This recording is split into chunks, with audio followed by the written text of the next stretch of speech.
Today we will create a new peerage.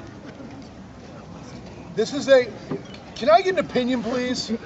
You guys, because they're both correct, do you like an historic or a historic? And. You guys like an? And it is. They're both correct. So I just want to make sure. Looks like a rude. So, often when we call forth our orders of peerage or high merit, we use the phrase, but the order is incomplete.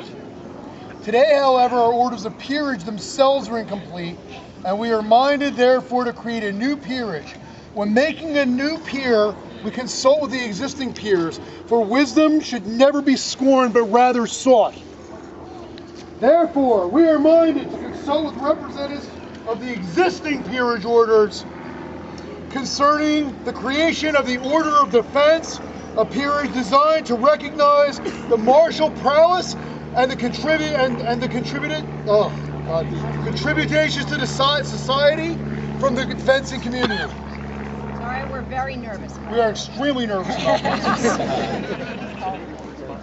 Your Majesties invite Duke Edward Grey, Master Thomas de Castellon, Master Alexander d'Avignon, and Countess Marguerite Inian Lachlan. We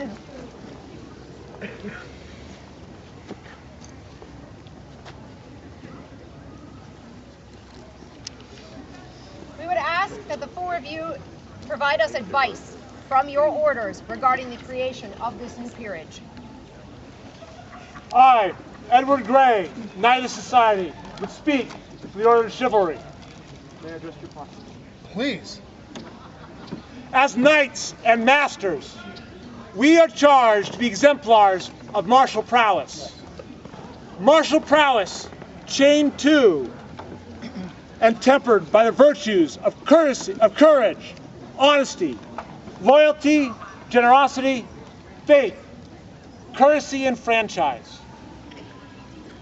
What is martial prowess? It was once explained to me as the capacity to stand in defense of this kingdom with whatever arms presented to me.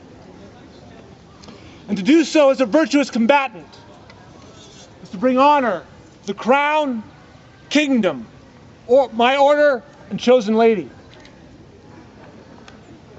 Your Majesties, I have stood as champion for this kingdom, your predecessors, this populace, and my chosen ladies.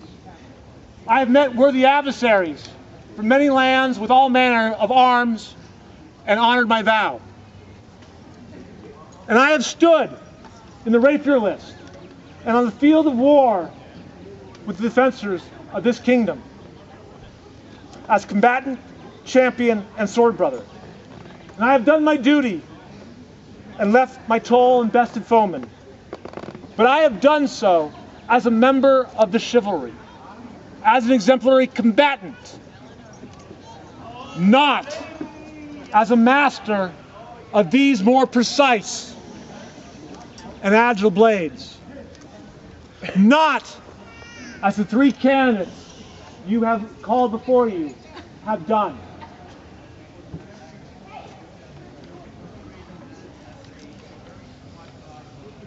While we share the knowledge of range and timing and measure, I lack the sophisticated knowledge of the slogger's edge, its weight, its balance, the strength, and of its yielding. A true master is able to take this into account and gain and deny lines of engagement with their foemen, to advance through hostile engagements with assured in their defense and certain of their victory. They do so with the grace of mastery. It is the duty of the chivalry to advise the crown in matters of martial prowess of their populace. In the case of these combatants, we find that they display the martial prowess to rival any knight or master of arms. Yet we, your order of chivalry, lack the expertise required to properly distinguish between those of greatest merit. Therefore, the companions of chivalry recommend unto your majesty the formation of the Order of Defense, and we will welcome them as any new members to this order as our peers. Further, we would advise them to maintain such